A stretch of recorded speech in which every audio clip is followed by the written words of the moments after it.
भुनक्तु सह नौ भुनक्तु सह वीर्यं करवावहै तेजस्विनावधीतमस्तु मा विद्विषावहै। ओम शांति शांति शांति। वैदिक जीवन पद्धति की इस कक्षा में आप सभी का हार्दिक स्वागत है, अभिनंदन है। निरंतरता के साथ हम ऋग्वेद के मंत्रों का स्वाध्याय कर रहे हैं। 5वां मंडल चल रहा है और इसलिए हम अपने कर्तव्यों के निर्वहन में स्वाध्याय को सबसे महत्वपूर्ण अंग समझते हुए कुछ ना कुछ स्वाध्याय अवश्य करना चाहिए, क्योंकि जो स्वाध्याय करते हैं उनका जीवन भी स्वस्थ रहता है, विचार स्वस्थ रहते हैं, उनके कर्म स्वस्थ होते हैं, ईर्ष्या द्वेष छल कपट से बचते हैं। तो यह वेदों अखिलो धर्म मूलम जो कहा है, वेद सब सत्य विद्याओं का पुस्तक है। वेद का पढ़ना, पढ़ाना, सुनना, सुनाना तथा अपने आचरण मिलाना हम सभी का परम कर्तव्य है। और यह कर्तव्य करते करते व्यक्ति अपने संकीर्ण विचारधारा से, अपने ईर्ष्या द्वेष से, अपने गलत आचरण से, गलत स्वभाव से बच जाता है। यह अत्यंत महनीय कर्म है। इसलिए हम नित्य प्रति वेदों का स्वाध्याय अवश्य करें। तो आज हम ऋग्वेद के 5वें मंडल के 65वें सूक्त के मंत्रों का स्वाध्याय करेंगे। बहुत सुंदर वेद मंत्र हैं और उत्तम शक्ति प्राप्ति के लिए हम स्नेह और निर्द्वेषता के उपासक बने, इसका उपदेश किया गया है। तो प्रथम मंत्र मैं आपके समक्ष रखता हूँ 65वें सूक्त का, इसके आगे फिर चर्चा करेंगे। पहले लिखता हूँ इसको। ओम यश्चिकेत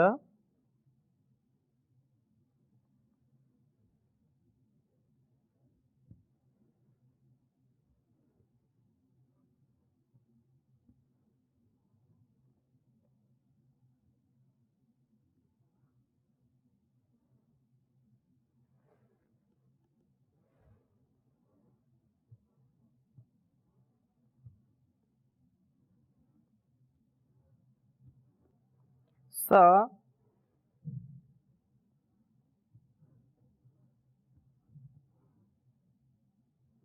यश्चिकेत सा सुक्रतुर्देवत्रा।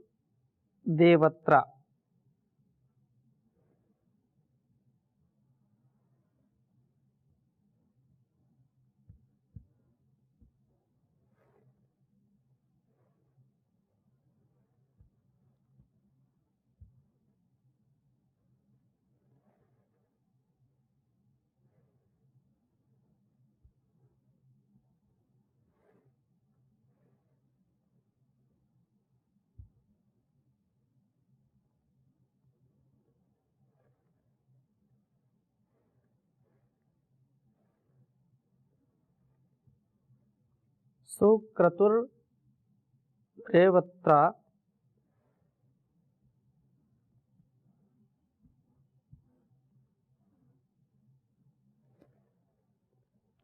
सा ब्रवीतुनः।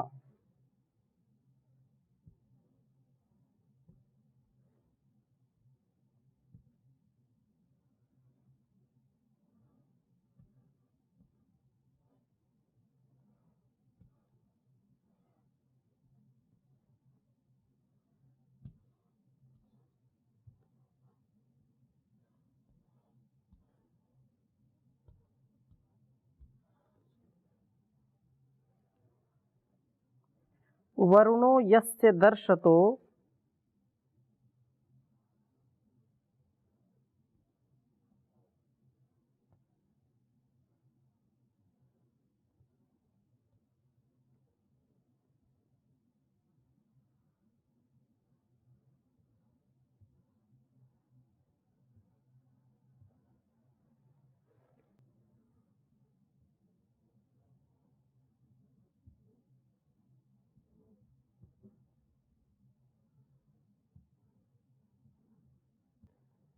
मित्रो वा वनते गिरः।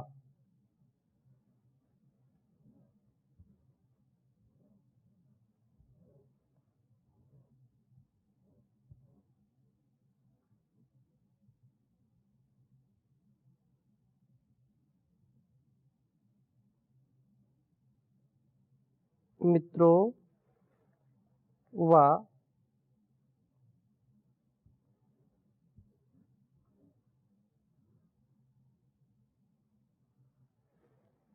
वनते गिरः।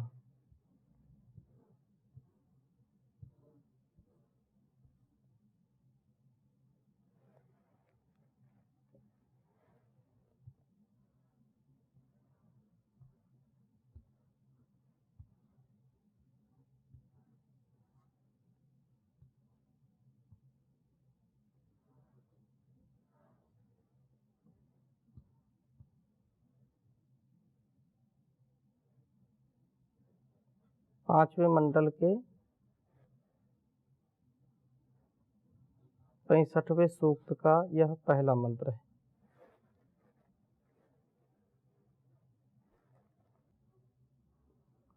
ओम यश्चिकेता सा सुक्रतुर्देर्वात्रा सा ब्रवीतु नः वरुणो यस्य दर्शतो मित्रो वा वनते गिरः। ओम यश्चिकेता सा सुक्रतुर्देवत्रा सा ब्रवीतु नः वरुणो यस्य दर्शतो मित्रो वा वनते गिरः। बहुत सुंदर बात कही है। यह चिकेता जो ज्ञानी है, जैसे नचिकेता नचिकेता, यमराज और नचिकेता की कथा आप सब जानते हैं। नचिकेत अर्थात जो अल्पज्ञ है, जो अबोध है, जो दृढ़ है, वह नचिकेता होता है, नचिकेत। और यहाँ पर प्रयोग किया है यश चिकेता, चिकेत जो ज्ञानी है। सह वह सुक्रतुः शोभन कर्मा होता है, जो ज्ञान विज्ञान से युक्त है, जो शास्त्रोक्त वेदोक्त आत्म अनुकूल आचरण करने वाला है, वह ज्ञानी अच्छे कर्मों को करने वाला होता है, श्रेष्ठतम उत्तम कर्मों का करने वाला होता है। ज्ञान उसके कर्मों को पवित्र करने वाला होता है। ज्ञान से युक्त उसके कर्म होंगे और ज्ञान पवित्रता से युक्त कर्मों का अनुष्ठान करने में सबसे सहायक होते हैं। नहीं ज्ञानेन सदृशम पवित्रम इह विद्यते।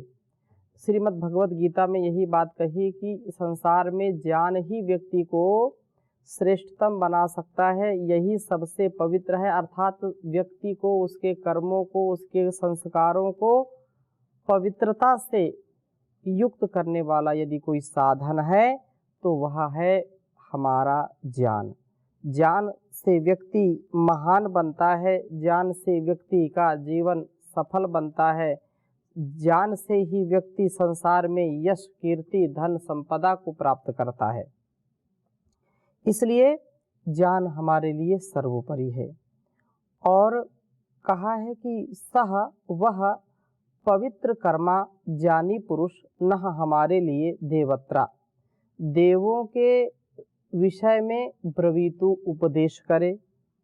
जो ज्ञानी है, जो ध्यानी है, जो विद्वान है, जो स्वयं वैसा आचरण करता है, ऐसा श्रेष्ठ, ऐसा उत्तम आचरण वाला वह व्यक्ति, वह साधक, वह ज्ञानी हमें अपने ज्ञान का उपदेश दे, अपने ज्ञान से हमको अभिसिंचित करे, आप्लावित करे। वह हमें उपदेश दे यस्य जिसकी गिरह स्तुति वाणियों को दर्शतः दर्शनीय सुंदर वरुणा निर्द्वेषता का भाव तथा मित्र मैत्री से युक्त मित्र स्नेह की देवता वनते प्राप्त करती है। अर्थात कहने का आशय यह है कि वह ज्ञानी हमारा इस प्रकार से उपदेष्टा हो जो मित्र और वरुण का उपासक है। स्नेह और निर्द्वेष भावना वाला व्यक्ति ही दूसरों को ऐसा बना सकता है। जो स्वयं छल कपट से, ईर्ष्या द्वेष से, शत्रु भाव से जीवन जीता है, वो दूसरों के अंदर कैसे मित्रता का, स्नेह का या निर्द्वेषता का भाव ला सकता है, उसके बीज कैसे बो सकता है, क्योंकि उसके अंदर ही ऐसा सामर्थ्य नहीं है, दूसरों को क्या सामर्थ्य देगा। तो यहाँ पर यही बात कही कि ऐसा उपदेष्टा जो मित्र और वरुण का उपासक है, जो स्वयं मैत्रीपूर्ण जीवन जीता है, स्नेह से युक्त जीवन जीता है, निर्वैर हो करके, निर्द्वंद्व, निरहंकार, निर्द्वेष हो करके जीवन को जीता है, निर्दोष जीवन जीता है, निर्मल जीवन जीता है, वही हमको वैसा बनाने की प्रेरणा करेगा, वैसा हम बनने का प्रयास करेंगे। और इसलिए बहुत सुंदर बात कही है, अहिंसैव भूतानां कार्यं श्रेयो अनुशासनम, वाक्चैव मधुरा श्लक्षणा प्रयोज्या धर्माभिधूता। अर्थात धर्मोपदेष्टा ने सदा मधुर अकर्कश वाणी के द्वारा ही धर्मोपदेश करना है। ज्ञानी पुरुष सुकर्मा होता है, यह मित्र और वरुण का उपासक होता है और दिव्य भावों से युक्त होकर के ऐसा उपदेश करता है जो हमारे जीवन को भी प्रभावित करता है। यदि हम अपने जीवन और जगत की भलाई चाहते हैं तो हमको ऐसे श्रेष्ठ पुरुषों के, महापुरुषों के, ज्ञानी विज्ञानी लोगों की शरण में जाकर के उनसे तत्व ज्ञान, उनसे इस जीवन का जो व्यापार है, वो व्यापार कैसे हम इससे निर्भर रूप से इसको निभा सकें, उनसे जाकर के हमको पूछना है। उत्तिष्ठता जागृता प्राप्य वरान निबोधत, क्षुरस्य धारा निशिता दुरत्यया, दुर्गम पथस्तद कवयो वदंती। संसार में कहा है कि हम यदि उत्तम जीवन जीना चाहते हैं तो हमको अपने से बड़ों के, जो ज्ञान में, विज्ञान में, हमसे अनुभवों में जो बड़े हैं, उनकी शरण में जाना चाहिए। वो आलस्य प्रमाद को त्याग करके ऐसे श्रेष्ठ पुरुषों की शरण में जाएं और उनसे तत्व ज्ञान, उनसे जो जीवन का रहस्य है, इस जगत का रहस्य है, ईश्वर ब्रह्म के प्रति हमारा जो भाव है, उनसे जाकर के सच्चे जिज्ञासु बन करके, मुमुक्षु बन करके उनसे पूछे। क्योंकि यह ज्ञान का मार्ग कृपाण की धारा, ये ज्ञान का मार्ग इतना सरल नहीं है, अत्यंत कठिन है, जैसे छुरे के धार पर चलने के समान है। हम यदि सुकर्मा जो वास्तव में इस संसार में प्रामाणिक जीवन जीते हैं, ऋषिणाम चरितम सत्यम महाजनो येन गता स पंथा, जो महापुरुषों का जीवन है, उन्हीं से यह हमको शिक्षा मिलती है कि हमारा भी जीवन श्रेष्ठ हो। दूसरी बात यहाँ पर जो बात कही है कि जो उपदेष्टा होता है वह बहुत ही स्नेह से युक्त होता है, स्नेह में सना होता हुआ वह उपदेश करता है, और स्वयं उसका स्वभाव भी ऐसा होता है, वो किसी से द्वेष नहीं करता है। हम सच्चे उपासक बने, सच्चे उपदेष्टा बनने का प्रयत्न करें। उपदेष्टा तभी बनेंगे जब हमारे अंदर यह भाव आ जाएगा। इसी प्रकार से यह पहला मंत्र है। दूसरे मंत्र में भी बहुत सुंदर प्रार्थना की है, ओम ताहि श्रेष्ठ वर्चसा राजा ना दीर्घ श्रुतमा, ता सतपति ऋता वृधा ऋतावाना जने जने। ओम ताहि श्रेष्ठ वर्चसा राजा ना दीर्घ श्रुतमा, ता सतपति ऋता वृधा ऋतावाना जने जने। बहुत सुंदर भाव इस मंत्र का है। जैसा अभी हम पढ़ रहे थे कि वे मित्र वरुण स्नेह आदि निर्देशता निश्चय से श्रेष्ठ वर्चसा, उत्तम वर्चस शक्ति वाले हैं। राजाना जीवन को दीप्त बनाने वाले हैं। दीर्घ श्रुतमा, जो अज्ञान अंधकार को दूर करने वाले हैं, उसके विदारण करने वाले हैं। अतिशयित ज्ञान वाले हैं। स्नेह व निर्देश से हमें शक्ति, दीप्ति व ज्ञान प्राप्त होता है। ता वे मित्र और वरुण जने जने, जितना जितना इनका प्रादुर्भाव होता है उतना उतना सत्पति उत्तम कर्मों का हमारे में रक्षण करने वाले हैं। ऋता वृधः, ऋता ऋत का ज्ञान का वर्धन करने वाले हैं। और ऋतावाना, ऋत का जो भी ठीक बात है, जो सत्य है, जो तथ्य है, जो वास्तविकता है, यथार्थ है, उसका वो रक्षण करने वाले हैं। अनृत से हमें दूर करते हैं। हम ऐसे श्रेष्ठ जनों का अपने जीवन में उनकी संगति, उनके अंग संग रह करके जीवन को अच्छा बनाने का प्रयत्न करें, क्योंकि जीवन और इस जगत की भलाई इसी में है कि हम स्वयं भी उन महापुरुषों ने जो जीवन बहुत सात्विकता के साथ, बहुत प्रामाणिकता के साथ, पारदर्शिता के साथ जिया, कम से कम उनके जीवन को समझें, जानें, उनके जीवन से कुछ सीखें। जो वर्तमान में हमारे समक्ष जिनका जीवन देदीप्यमान है, उनका अनुकरण करें, उनका अनुसरण करें, उनके ही प्रिय आचरण से अपने जीवन को श्रेष्ठ बनाएं। और एक बात हमेशा स्मरण रखें कि जैसा हम मन में विचार करेंगे, जैसा वाणी व्यवहार होगा, वैसा ही हमारा कर्म, वैसी ही हमारे संस्कार, वैसी ही हमारी पूंजी, हमारा जो जमा धन है वैसा ही रहेगा। इसलिए हम अच्छे कर्म करेंगे, अच्छी वाणी बोलेंगे, अच्छे भाव रखेंगे तो हमारे साथ अच्छा होगा। और कदाचित यदि लगता है कि नहीं हम तो अच्छे सच्चे मार्ग पर चल रहे हैं लेकिन लोग चलने नहीं देते, लोग हमसे ईर्ष्या द्वेष करते हैं, हमसे छल कपट करते हैं, हमको आगे बढ़ने नहीं देते हैं, तो उनकी परवाह कभी नहीं करना। कोई भी संसार में किसी का पथ रोक नहीं सकता। यदि उसके अंदर हौसला है, उसके अंदर उत्साह है, तो वह मार्ग प्रशस्त अवश्य करेगा। ऐसे कितने हजारों हजारों महापुरुषों के जीवन चरित्र हम पढ़ते हैं।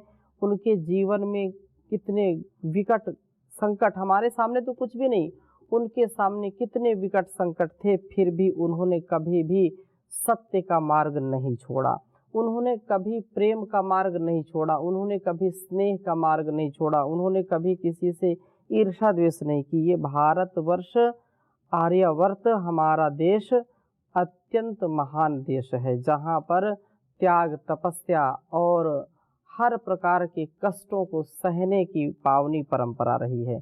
यही पावनी परंपरा हमारी संस्कृति को अक्षुण्ण बनाए रखी है और आगे भी इसी प्रकार से युग युगांतर तक, देश देशांतर तक इसकी यश कीर्ति फैलाती रहेगी। तो हम ऐसे जो इस वेद मंत्र में उपदेश हम सबके लिए किए गए हैं, ऐसे ही जीने का हम प्रयत्न करें तो निसंदेह हमारे जीवन और इस जगत की भलाई के लिए अत्यंत कल्याणकारी ये उपदेश होंगे। क्योंकि परमात्मा का भी यही उपदेश हम सबके लिए है कि हम प्रभु का भजन करें, प्रभु की भक्ति करें। और यदि हम ऐसा नहीं करते तो फिर हमारा जीवन नष्ट होगा। हम जैसा ईश्वर ने हमको यहाँ पर वेद मंत्र के माध्यम से हमको उपदेश किए, वैसे जीने का प्रयत्न करें।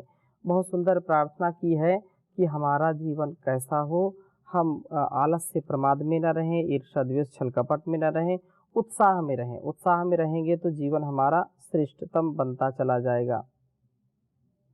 मगन ईश्वर की भक्ति में अरे मन क्यों नहीं होता, पड़ा आलस्य में मूर्ख रहेगा, कब तलक सोता।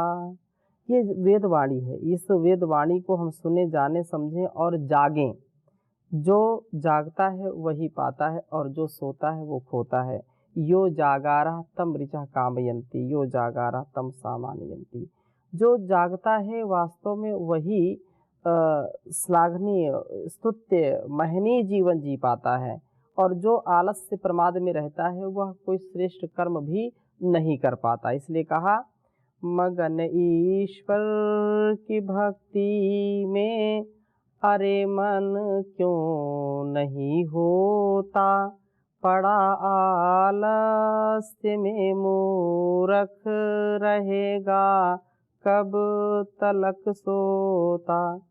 जो इच्छा है तेरे कट जाए सारे मैल पापों के। प्रभु के प्रेम जल से क्यों नहीं अपने को धोता है।